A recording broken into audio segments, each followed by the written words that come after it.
Harley Hermé le détestait plus que quiconque.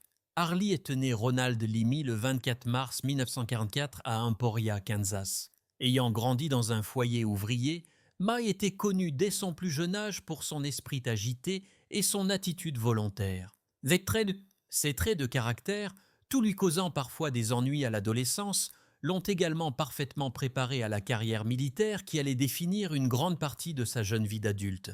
Le chapitre le plus important de sa vie a commencé lorsqu'il s'est engagé dans le corps des marines des États-Unis à l'âge de 17 ans dans les années 1960. Le corps des marines n'a pas seulement été un tournant, mais aussi le creuset qui allait façonner son caractère pour le reste de sa vie. Servant pendant 11 ans, dont 14 mois au Vietnam, Hermès a atteint le grade de sergent d'état-major avant d'être libéré pour raison médicale 1972, raison de blessure. Plus tard, reconnaissance de son service et de son dévouement de toute une vie à l'étau du corps des marines, il a reçu la rare distinction d'être promu au grade honorifique de sergent d'artillerie, ce qui a fait de lui à jamais guenille dans le cœur de ses fans et de ses camarades marines. Son expérience militaire lui a insufflé le courage, la discipline et l'authenticité qui allaient de plus tard le distinguer des autres acteurs d'Hollywood. La carrière hollywoodienne d'Harley Hermy a suivi un chemin aussi peu conventionnel que l'homme lui-même. Au départ, il a été engagé comme conseiller technique pour le film Apocalypse Now, 1979, chargé de veiller à ce que les acteurs incarnent les marines de manière réaliste. C'est là que son autorité naturelle et son énergie unique ont attiré l'attention des cinéastes, ce qui a conduit à de petits rôles qui ont mis valeur son authenticité. Cependant, sa percée est venue avec Full Metal Jacket de Stanley Kubrick, 1987, où Maya a été choisi pour incarner l'inoubliable sergent d'artillerie Hartman. Initialement engagé comme consultant, ses tirades improvisées et acérées ont tellement impressionné Kubrick que le réalisateur a réécrit le rôle pour lui. Le résultat a été l'une des performances les plus emblématiques du cinéma.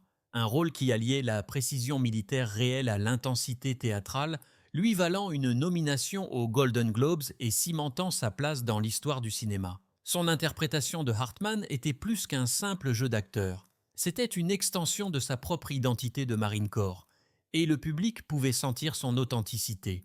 Après Full Metal Jacket, Mai est devenu un acteur de personnages recherchés, spécialisé dans les rôles qui exigeaient de l'autorité, de l'intimidation ou de la discipline. Il est apparu dans un large éventail de films, des superproductions d'action comme C7 1995, Toy Soldiers 1991 et Dead Man Walking 1995, à des films familiaux comme Toy Story 1995, où il a prêté sa voix tonitruante au chef des soldats de l'armée verte plastique, Sarge. Il a repris ce rôle bien aimé dans les suites, montrant sa capacité à se connecter avec des publics de tous âges. Il est également apparu dans des remakes d'horreur comme The Texas Chainsaw Massacre 2003 et sa préquelle The Beginning 2006, où son autorité terrifiante a pris une tournure encore plus sombre. Au-delà du cinéma, Mai est devenu une présence fréquente à la télévision, animant des émissions comme Mail Call et Lock and Load with Harley Hermé sur History Channel, où il a combiné son expertise militaire avec sa personnalité hors du commun pour éduquer les téléspectateurs sur les armes, les tactiques et l'histoire. Herly, largement connu pour sa présence imposante et sa voix rauque, a étendu ses talents au-delà du cinéma d'action réel dans le domaine de la télévision et de l'animation, laissant une empreinte mémorable dans chaque rôle qu'il a joué. Parmi ses apparitions notables, il y a eu un rôle d'invité dans la série télévisée immensément populaire House, une série célébrée pour ses cas médicaux complexes et ses dialogues pleins d'esprit.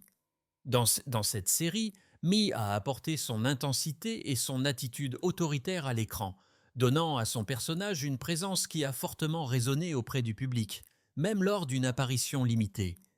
Sa capacité à transmettre la gravité et la discipline acquises au cours de ses années dans l'armée et son rôle emblématique dans Full Metal Jacket lui ont permis de se démarquer parmi les acteurs de l'ensemble, démontrant que ses talents ne se limitaient pas au rôle militaire, mais pouvaient enrichir divers genres télévisuels.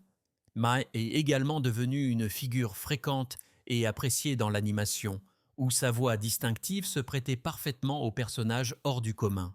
Il a contribué à de nombreux épisodes de Batman, l'Alliance des héros, une série animée saluée pour son mélange de légendes classiques de Batman et de récits enjoués et aventureux. Dans ce rôle, la voix d'Hermie ajoutait de l'authenticité et de l'autorité au personnage qu'il incarnait, donnant même au récit de super-héros fantastiques un sentiment de réalisme et de poids. De même, dans un épisode des Simpsons intitulé Sideshow Bob's Last Gleaming, il a prêté sa voix au personnage du colonel Leslie. Cette apparition a mis valeur son talent pour le sens du rythme comique, la parodie et l'exagération satirique, prouvant qu'il pouvait adapter sa présence intense et imposante à des contextes humoristiques et animés, tout restant immédiatement reconnaissable pour les fans de son travail. Les prouesses de Hermie, matière de doublage, s'étendaient également à l'animation pour enfants, notamment dans un épisode de SpongeBob SquarePants intitulé Inmates of Summer. Ici, il a donné vie à des personnages dans un monde sous-marin fantaisiste et exagéré, démontrant une polyvalence qui lui a permis de plaire à des publics de tous âges. Sa participation à une série aussi légère et enjouée a souligné non seulement sa volonté d'explorer divers rôles, mais aussi sa capacité à insuffler même à l'animation comique une intensité et un charisme inoubliables. Au-delà de la télévision et de l'animation, Mai a également été actif dans l'industrie du jeu vidéo, contribuant de sa voix à un large éventail de titres populaires. Parmi ceux-ci, il y avait Fallout Tactics, Brotherhood of Steel, un jeu axé sur la stratégie se déroulant dans un univers post-apocalyptique où sa voix ajoutait de la gravité et de la crédibilité aux factions militaires que les joueurs rencontraient. Il a également contribué à Crash Bandicoot, La Vengeance de Cortex, apportant son ton distinctif à l'une des franchises de jeux vidéo les plus appréciées et les plus loufoques de tous les temps. Dans tous ses rôles, le travail de voix d'Hermie a amélioré la narration, donné de la crédibilité aux caractérisations et s'est connecté avec les joueurs d'une manière qui a étendu son influence bien au-delà du public traditionnel du cinéma et de la télévision. Dans l'ensemble, ses contributions à la télévision, à l'animation et aux jeux vidéo reflètent une carrière marquée non seulement par des apparitions emblématiques à l'écran, mais aussi par une capacité remarquable à laisser une marque indélébile grâce à sa voix, démontrant ainsi la profondeur et l'étendue de ses talents dans de nombreux médias de divertissement. Lee Ermey a épousé sa femme Nila à une époque où sa carrière était encore phase de développement et, ensemble, ils ont construit un partenariat qui allait durer plus de 4 décennies. Leur mariage représentait non seulement l'union de deux personnes, mais aussi un point d'ancrage solide et stable pour Hermie, qui allait plus tard faire face aux exigences imprévisibles du service militaire et de la célébrité hollywoodienne. Au fil des ans, Nila a apporté à Arami un soutien indéfectible, gardant souvent la famille et les pieds sur terre, alors qu'il poursuivait une carrière qui l'emmenait des plateaux de cinéma aux bases militaires du monde entier. Leur lien durable témoignait de leur loyauté, de leur respect mutuel et d'une profonde affection qui a perduré malgré les défis d'une vie de grande envergure. Ensemble, le couple a élevé 4 enfants, nourrissant une famille qui est devenue essentielle au sens de la vie d'Hermie. Bien qu'il ait été largement reconnu comme une figure dure et pragmatique à l'écran et dans sa personnalité publique, ceux qui le connaissaient bien parlaient souvent du côté plus doux de sa personnalité qui émergeait présence de ses enfants. Mai était fier de son rôle de père, prenant le temps de s'occuper de sa famille, même si sa carrière exigeait de longues périodes de tournage, de voyage et d'apparitions promotionnelles. Ses enfants ont grandi avec un père qui leur a inculqué la discipline, l'humour et la résilience, des valeurs tirées de ses années dans le corps des marines, ainsi qu'un fort sentiment d'amour et d'appartenance. Le mariage entre elle et Nila est resté fort et intact jusqu'à sa mort 2018, un exploit impressionnant à une époque où les mariages à long terme, particuliers dans l'industrie du divertissement, devenaient de plus rares. Leur relation durable témoigne de la force de leur engagement et de la stabilité qu'ils ont trouvée l'un dans l'autre. Bien que la carrière d'Hermie l'ait souvent placé sous les feux de la rampe, Nila a préféré rester retrait, choisissant plutôt de se concentrer sur sa famille et de jouer un rôle plus discret dans les coulisses. Sa capacité à assurer l'équilibre et la cohérence à la maison a contribué de manière déterminante à l'épanouissement professionnel de Mille et a souligné l'importance profonde qu'elle avait dans sa vie. Plus d'être sa partenaire de vie, Nila était également une source d'inspiration et d'humour pour Mai. Il l'appelait affectueusement Mrs. Gunny, un surnom enjoué qu'il utilisait fréquemment dans sa série Lock and Load with R. Lee Hermie sur History Channel. Ce surnom soulignait non seulement son affection pour elle, mais reflétait également la façon dont il intégrait sa famille dans sa personnalité publique. L'appelant Madame Gunny et Nessa Peya. Madame Gunny, Hermie a révélé un aperçu de sa vie personnelle, rappelant aux fans que derrière l'image sévère de l'instructeur se cachait un mari dévoué qui trouvait de la joie à célébrer sa femme. Cette référence affectueuse est devenue un thème récurrent dans ses émissions et ses interviews, démontrant la profondeur de son amour et de son admiration pour elle. Fin de compte, le mariage d'Arlie Hermie avec Nila a été l'un des aspects déterminants de sa vie personnelle. Il lui a apporté la stabilité et le bonheur nécessaires pour faire face aux exigences de sa carrière militaire et d'acteur. Son dévouement à sa femme et à ses enfants a offert un contrepoids au personnage bourru et hors du commun qu'il incarnait, montrant qu'au fond, Hermie était un homme de famille. Leur histoire d'amour, qui a commencé en 1975 et a duré jusqu'à son décès plus de 40 ans plus tard, est l'un des témoignages les plus durables de son caractère, révélant le côté profondément humain d'un homme surtout connu dans le monde sous le nom de Gunny. Harley Hermie, connu pour ses opinions tranchées et sa personnalité pragmatique, ne s'est jamais retenu lorsqu'il parlait des acteurs qu'il respectait, et surtout de ceux qu'il ne respectait pas. De tous les noms qui sont apparus dans ses interviews, une figure s'est distinguée comme l'homme qu'il détestait plus que tous les autres. John Wayne a clairement indiqué qu'à ses yeux, Wayne était une imposture, une invention hollywoodienne qui jouait aux soldats mais qui ne l'avait jamais vécu. Il disait « Je détestais vraiment ce fils de pute plus que quiconque à Hollywood, sans exception. Pour moi, la haine se résumait à l'authenticité. Tant qu'ancien instructeur de tir du corps des marines et vétéran du Vietnam, il accordait la plus grande valeur au service réel, à la discipline et à la fraternité. John Wayne, selon lui, représentait le contraire, un homme célébré comme le héros de guerre américain ultime à l'écran, mais qui, réalité, avait réussi à éviter de servir pendant la Seconde Guerre mondiale, alors que d'innombrables autres acteurs, athlètes et jeunes hommes ordinaires étaient partis à l'étranger. Mai ne mâchait pas ses mots à ce sujet. Wayne se pavanait costume, faisant semblant d'être le genre d'homme qu'il n'avait jamais eu le courage d'être. Pendant ce temps, de vrais Marines se vidaient de leur sang dans la boue. Je ne lui ai jamais pardonné cela. Une autre raison pour laquelle le mépris d'Hermie était si profond était l'influence que Wayne exerçait sur le public. Des millions d'Américains considéraient John Wayne comme l'incarnation ultime du courage, du patriotisme et de la dureté. Mai considérait cela comme une illusion dangereuse. Les gens le regardaient et pensaient que c'était à ça que ressemblait un guerrier. Mais il n'était pas un guerrier. C'était un acteur qui encaissait des chèques pendant que d'autres se battaient. Ça me brûlait. Ce n'étaient pas seulement les reports d'incorporation de Wayne qui ont irrité Mai, mais aussi la façon dont Wayne se comportait dehors de l'écran.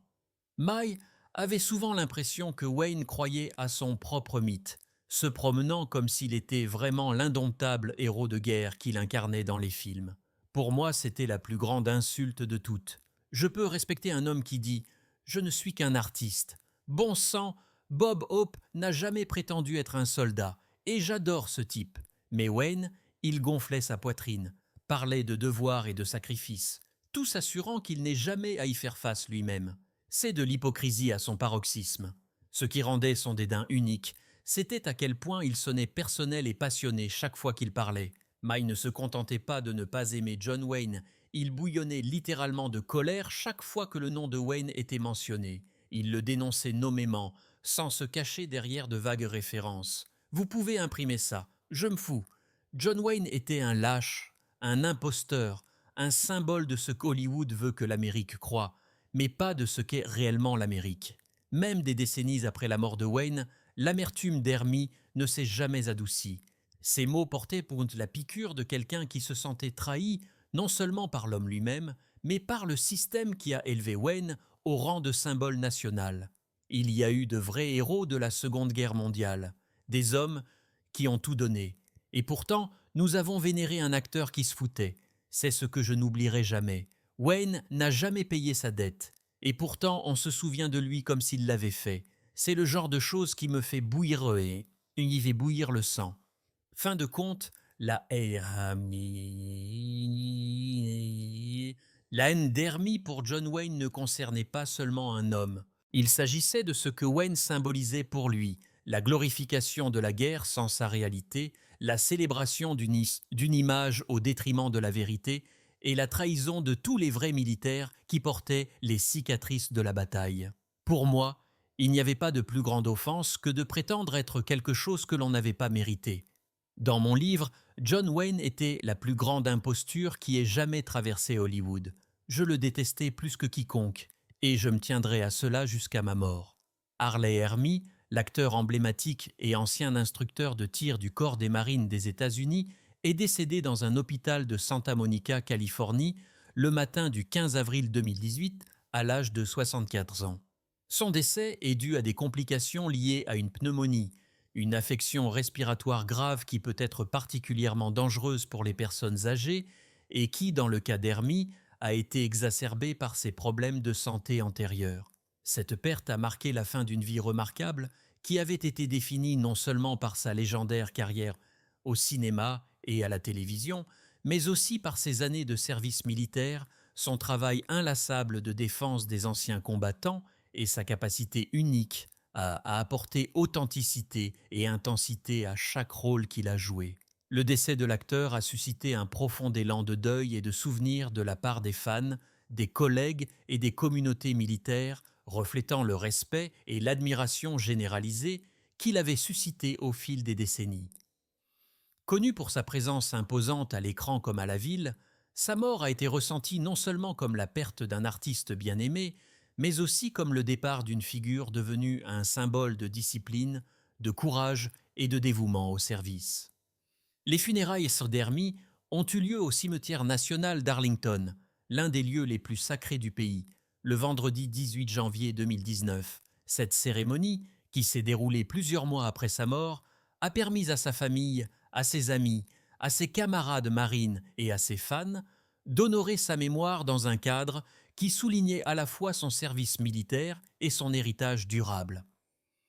Arlington, tant que lieu de repos des militaires les plus distingués du pays, a rendu un hommage approprié à un homme dont la vie avait été liée aux valeurs d'honneur, d'engagement et de patriotisme. Les funérailles dans la Fennaise ont inclus des honneurs militaires reflétant le statut d'ancien marine d'Hermie et reconnaissant le profond respect qu'il avait gagné au sein de la communauté des forces armées. Dans la mort comme dans la vie, Hergélie est resté une figure d'intensité, de loyauté et de force. Et son décès à l'âge de 74 ans a été déploré, comme la perte d'une personnalité unique et formidable dont l'impact continuerait à résonner dans les mondes du cinéma, de la télévision et du service militaire pour les générations à venir.